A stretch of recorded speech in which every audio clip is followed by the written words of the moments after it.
Showbiz দুনিয়ার লুকোনো রহস্য, মঞ্চের আড়ালে সত্য আর জনপ্রিয় নাটক, সিনেমা, ট্রেন্ডিং এর তালিকা আর মিউজিকের উত্থান পতনের সব খবর নিয়ে আমি আনিকা ইবনাথ হাজির হয়েছি স্যান্ডেলিনা শোবিজ ওয়ার্ল্ডের আজকের বিশেষ আয়োজনে। ভোরের আলো তখনও পুরোপুরি জাগেনি, শীতের হালকা কুয়াশায় মোড়া হাতির ঝিল লেক। চেনা কোলাহলহীন এই ভোরে হঠাৎই বদলে যায় দৃশ্যপট। একসঙ্গে হাজারো নারীর উপস্থিতিতে প্রাণ ফিরে পায় হাতির ঝিলের এমফি থিয়েটার। এ সম্পর্কে বিস্তারিত থাকছে শুরুতেই।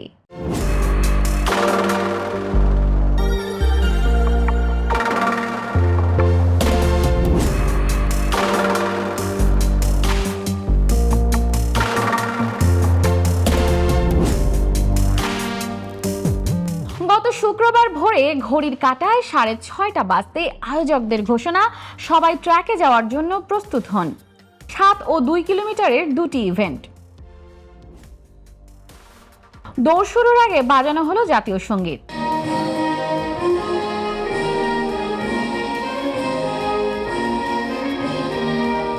এরপর কাউন্টডাউন। মুহূর্তেই ট্র্যাকে নামলেন 1000 নারী।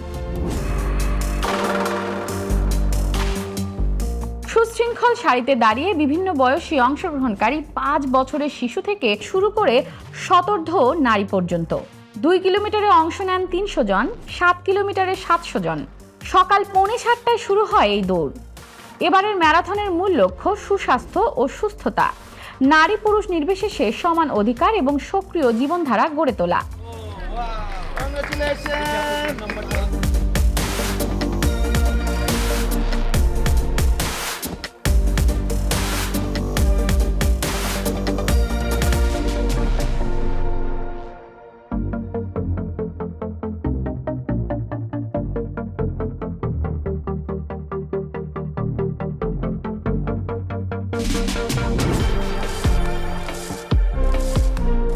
আয়োজনে সহযোগিতা করে বাংলাদেশ পুলিশ উইমেন্স নেটওয়ার্ক ও জেসিআই বাংলাদেশ। প্রত্যেকটা মানুষেরই আসলে যে স্ট্রেস রিলিজ করার যে প্ল্যাটফর্ম, আমি মনে করি ম্যারাথন ওয়ান অফ দেম। এবং সেই জায়গাটাই আসলে আমরা ছোটোবেলা থেকেই শুনি, ডোন্ট ডু দিস, এটা করা যাবে না বা এটা করতে হবে। আমরা মনে করি আজকের এই রানটি আমাদেরকে দেখিয়ে দিল যে আসলে nobody can clip our wings, we can fly in the sky. আমরা বলতে চাই আসলে আমি বাংলাদেশ পুলিশ উইমেন্স নেটওয়ার্ক আমাদের একটা নেটওয়ার্ক আছে, একটা প্ল্যাটফর্ম, যেখানে নারী কনস্টেবল থেকে শুরু করে আমাদের হায়ার র্যাঙ্ক পর্যন্ত প্রত্যেকেই এই নেটওয়ার্কের সদস্য। আমি আজকে এখানে এসেছি বাংলাদেশ পুলিশ উইমেন্স নেটওয়ার্কের জেনারেল সেক্রেটারি হিসাবে, অ্যাজ ওয়েল অ্যাজ আমি একজন পেসার এবং আমি রানার হিসাবে প্রায় 2.5 বছর উপরে আমি বিভিন্ন ইভেন্টে অ্যাটেন্ড করে থাকি। আমি যারা নতুন তাদের উদ্দেশ্যে বলতে চাই যে আসলে আমাদের আজকে কিন্তু 50 জনের উপরে আমাদের নারী পুলিশ অ্যাটেন্ড করেছে। তাদেরকে কিন্তু আমরা we can show the pave the way যে কীভাবে তারা এখানে আসবে। এবং নিউ জেনারেশন যারা স্টুডেন্ট তাদের উদ্দেশ্যে একটি মেসেজ আমি দিতে চাই যে after completing the education join in Bangladesh police as women police. কারণ বাংলাদেশ পুলিশ উইমেন্স নেটওয়ার্ক আমরা অ্যাডভোকেসি করি উইমেন পার্টিসিপেশনের জন্যে, যে নারীরা যতই বাংলাদেশ পুলিশে যোগদান করবে, কারণ আপনারা জানেন 50% population in our country are women, so we can serve the people, serve the women. So সেই জায়গা থেকে আসলে আমরা কাজ করতে পারবো। রানারদের উদ্দেশ্যেও আমি মেসেজটা দিতে চাই। আজকে আমার খুবই ভালো লেগেছে। এর আগে ওমেন্স রান হয়েছিল, তখন আমি পার্টিসিপেট করেছি, বৃষ্টির মধ্যে দৌড়িয়েছি। আর এবার শীতের মধ্যে খুবই ভালো লাগছে। আমি 2 কিলোমিটার দৌড় দিয়েছি। আজকে আমি 2 কিলোমিটার ফান রানে ছিলাম, 2 কিলোমিটার ফান রানে ফার্স্ট হয়েছি। এবং এটা যেহেতু মেয়েদের ম্যারাথন ছিল, সো আমার অনেক কমফোর্টেবল লেগেছে। So my name is Nayoka Martinez Bäckström and I'm from the Embassy of Sweden. And I really appreciate being part of this event today. I think it's important to promote women's health and well-being. I think it's important to promote a healthy Dhaka city. So we should have more of these kinds of initiatives that bring people together, small kids, 3 years old, all the way to adults, just running and enjoying the company of each other. Overall ইভেন্টটা খুব সুন্দরভাবে organise করা হয়েছে। Everything from the T shirts to the flower crowns, সব কিছুই খুব ভালোভাবে হয়েছে আজকে। 7.5 কিলোমিটারে আজকে আমি প্রথম যে আমি ফার্স্ট হয়েছি। আমি আমার রানিং জার্নি শুরু করেছিলাম যদি ম্যারাথন বলেন তাহলে 2018 শেষের দিক থেকে, সেপ্টেম্বর থেকে। তো আমি তখন থেকে আল্লাহর রহমতে চালিয়ে যাচ্ছি আমার জার্নিটা। আসলে যখন আমরা অ্যাক্টিভ পালসের যাত্রা শুরু করি তখন থেকেই আসলে আমরা নতুন কিছু করতে চাইতাম। সো তারই পরিপ্রেক্ষিতে আমরা গত বছরে কিন্তু 30শে মেতে আমরা শুরু করি অ্যাক্টিভ পালস উইমেন্স রানের ফার্স্ট সিজন। তখন আমরা এত সাড়া পেয়েছি, এই কারণেই কিন্তু 2026 সালে আমরা শীতের মধ্যে করেছি। প্রথম সিজনটা ছিল বৃষ্টির মধ্যে, এই সিজনটা আমরা চেষ্টা করেছি যেন শীতকালে থাকে এবং সবাই যেন কমফোর্টেবলি রান করতে পারে। এই কারণেই উইমেনদের নিয়ে রান স্টার্ট করা। না, প্রত্যেকটা পুরস্কার আসলে আনন্দের। আজকেরটা আরও বেশি আনন্দের ছিল, কারণ আমি ব্যক্তিগতভাবে এর আগে রান করেছি, কিন্তু এই প্রথমবার অ্যাক্টিভ পালসের সাথে বাংলাদেশ পুলিশ উইমেন নেটওয়ার্কের অ্যাফিলিয়েশন ছিল। সেখানে আমরা প্রায় নারী পুলিশ সদস্য 50 জনের মতো ছিলাম। আজকেরটা ভিন্ন অনুভূতির এবং অনেক বেশি আনন্দের। এই ধরনের আয়োজন আমাদের জীবনের জন্য খুবই জরুরি, কারণ শারীরিক সুস্থতা না থাকলে কোনো সম্পদই সম্পদ না। আমার টাকা পয়সা ধন সম্পদ কিচ্ছু না। আপনাকে ফিজিক্যালি ফিট থাকতে হবে, সবাইকে মানসিকভাবে সুস্থ থাকতে হবে, এবং দৌড় মানুষকে ফিজিক্যালি এবং মেন্টালি সাউন্ড থাকতে সাহায্য করে। পৃষ্ঠপোষকতায় ছিল সাফোলা অ্যাক্টিভ প্লাস। এই ধরনের আয়োজন নারীদের আত্মবিশ্বাস বাড়ানোর পাশাপাশি সমাজে ইতিবাচক দৃষ্টিভঙ্গি তৈরি করে। অচিন পাখির সঙ্গীত একাডেমির আয়োজনে গত মঙ্গলবার সন্ধ্যায় শিল্পকলা একাডেমির জাতীয় নাট্যশালার মূল মিলনায়তনে অনুষ্ঠিত হয় কথামালা ও গানে গানে ফরিদা পারভিনকে স্মরণ। প্রয়াত লালন সম্রাজ্ঞী ফরিদা পারভিনের মৃত্যুর পর প্রথম জন্মদিনে অনুষ্ঠানে হাজির হয়ে কেঁদে ফেলেন বর্ষিয়ান গায়িকা সাবিনা ইয়াসমিন। এ নিয়ে বিস্তারিত জানবো এবারের আয়োজনে।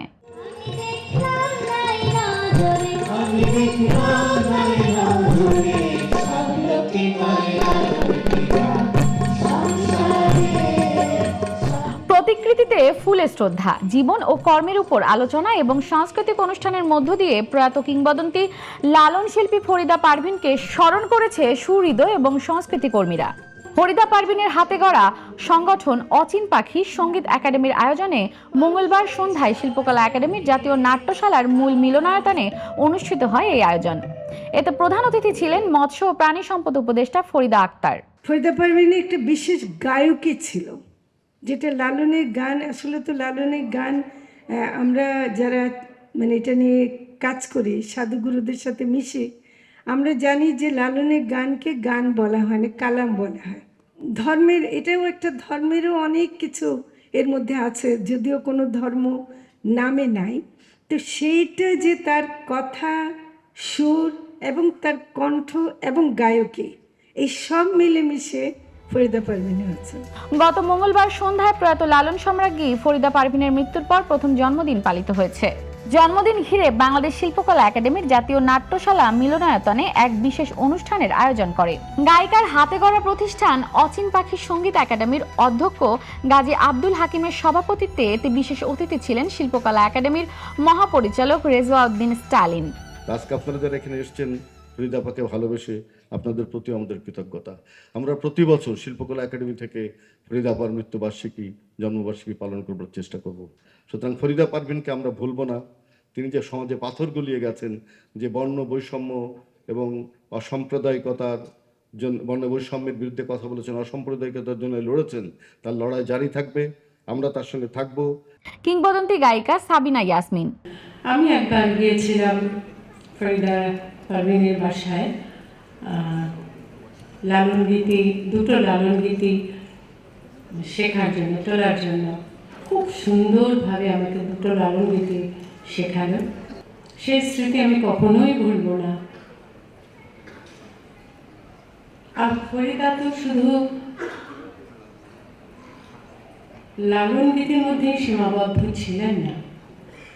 আধুনিক গান, দেশের গান, নজরুল গীতি, আরও কিছু গান গেয়ে গিয়েছেন। এই পর্দায় মেঘনা তো কোনোদিন ভুলবো না, আমরা কেউই ভুলবো না। এইটা কেন, কোনো গানই ভুলবো না ফরিদার গাওয়া, কারণ প্রত্যেকটা গানের মধ্যে এত মেলোডি ঢুকে আছে, গায়কিটা এত সুন্দর, মনে হচ্ছে যে ডুবে গেছে গানের মধ্যে ফরিদা। সুতরাং এগুলো ভোলার না। আমরা কি কখনো ভুলতে পারবো মল্লিকা দিকে? তোমরা ভুলে গেছো মল্লিকাদের নাম। না না না না না না, বলতে পারবো না, কিছুতেই না, সম্ভব না। ফরিদাকে বলা সম্ভব না, এত ভালো মানুষ একজন, তাই কখনোই বলা সম্ভব না। ভাবতেও পারিনি যে এরকম একটা অনুষ্ঠানে আমাকে আসতে হবে এবং ফরিদা সম্পর্কে এইভাবে আমাকে বলতে হবে। যাই হোক, সবই আল্লাহর ইচ্ছা।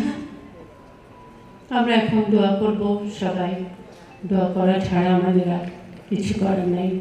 আপনারা সবাই দোয়া করবেন যেন আল্লাহ তাআলা ফরিদা পারভীনকে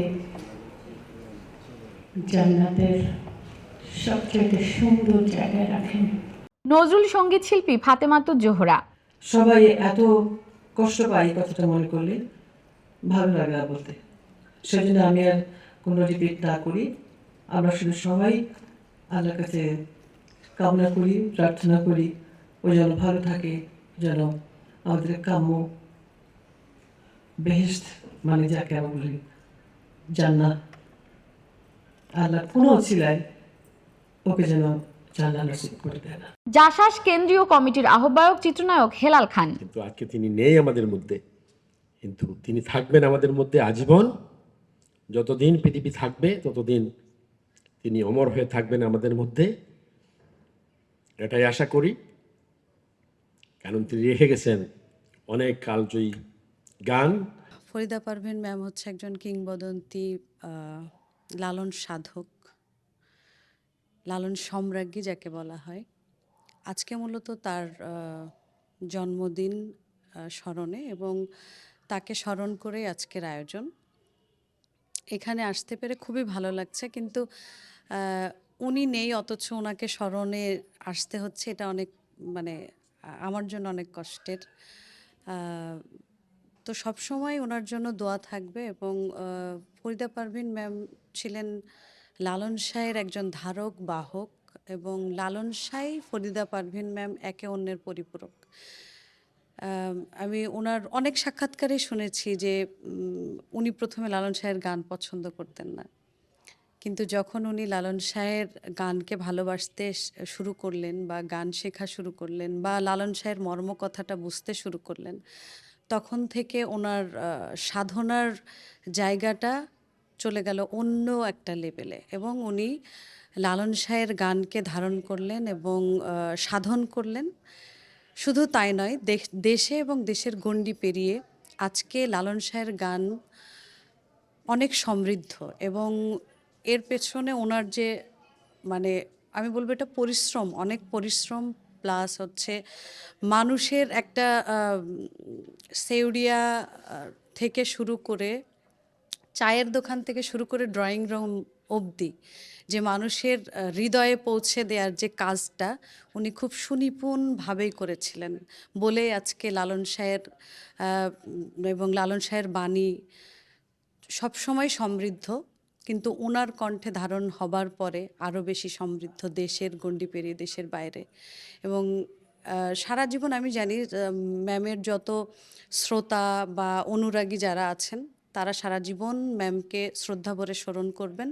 এবং আমার কাছে মনে হয় যে একদিন বা এক বছর নয়, যতদিন আমাদের এই দেশ থাকবে, আমাদের এই বাংলাদেশ হচ্ছে মামাটির দেশ এবং ফোক গান হচ্ছে আমাদের, আমি মনে করি যে অনেক সমৃদ্ধ আমাদের বাংলাদেশে লোকগান বিশেষ করে, তার মধ্যে লালন শাহের গান অনেক বেশি সমৃদ্ধ।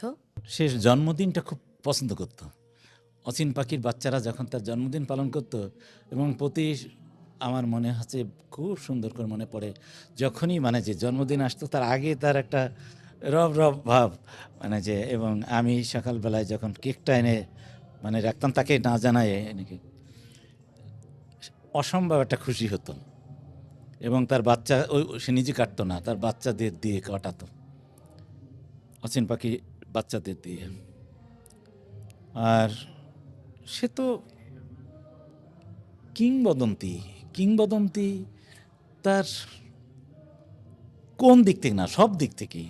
যেমন তার ব্যবহার তেমন সে শিল্পী শুধু না, সে সাদিকা ছিল এবং লালনের গানকে বিশ্বময় করেছে। তো সে সারা জীবন তো আমরা মিডিয়ার জন্য করেছি, আমি এবং ফরিদা পারভিন সারা জীবন করলাম না, তাহলে সেই একজন থাকলো না বা তার প্রতিষ্ঠানটা বাঁচবে না। তা রাষ্ট্রের কাছে, জাতির কাছে আমার একটাই প্রত্যাশা যে অচিন পাখিকে আপনারা বাঁচান, যে কোনোভাবে এটা সুন্দর করে মানে যাতে চলে। আমরা তো অনেক কিছু চাচ্ছি না, আমি তো রাজা বাদশার মতন কোনো কিছু চাচ্ছি না। আমি চাচ্ছি যে আমার অচিন পাখি সামান্য একটা দিলে আমার অনেক বড় অনুদানেরও তো দরকার নেই। কারো কাছে তো কোনো দিন ফরিদা পারভিন মৃত্যুর আগের দিন পর্যন্ত কারো কাছে উনি দিনা রেখে যাননি। কেউ বলতে পারবে না যে ওনার কাছে কেউ পয়সা পাইতো বা কেউ কোনো দিন কিছু পাবে, এবং উনি কারো কাছ থেকে কোনো কিছু নেননি। এবং রাষ্ট্রের কাছে, রাষ্ট্র তার কাছে টাকার অর্থ নিয়ে গেছে, আমার কাছে গেছে, আমরা নেইনি। আমরা যতক্ষণ পেরেছি এই আত্মমর্যাদা বোধ, উনি সম্রাজ্ঞীর মতন চলে গেছেন। তা আমিও ঠিক ওই রকমই সম্রাটের মতন না হলেও আমি তো তার অনুসারী ছিলাম, আমার সঙ্গী সে। সুতরাং আমি এইটুকু বলবো যে আপনারা শুধু এইটাকে বাঁচায় রাখার চেষ্টা করেন।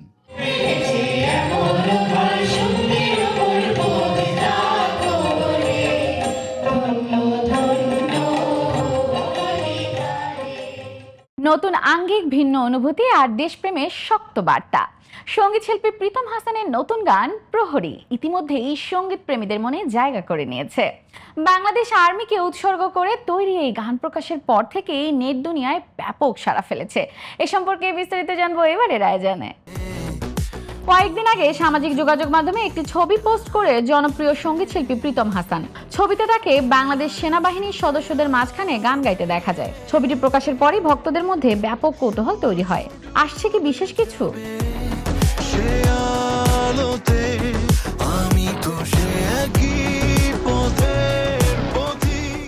অবশেষে গত বৃহস্পতিবার মিলেছে এই রহস্যের উত্তর। প্রকাশ পেয়েছে নতুন গান প্রহরী। তবে এটি শুধু একটি গান নয়, এর পেছনে রয়েছে একটি মহৎ পটভূমি।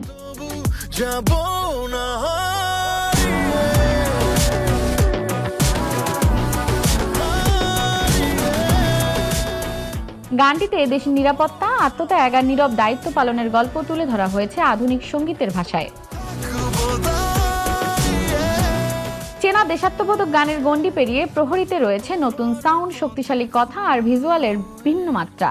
প্রীতম হাসান জানান, বাংলাদেশের আর্মির প্রতি শ্রদ্ধা ও কৃতজ্ঞতা থেকেই এই গান তৈরির ভাবনা। যারা নীরবে দেশের জন্য গান করে যান, তাদের গল্প নতুন প্রজন্মের কাছে পৌঁছে দিতে এই প্রয়াস।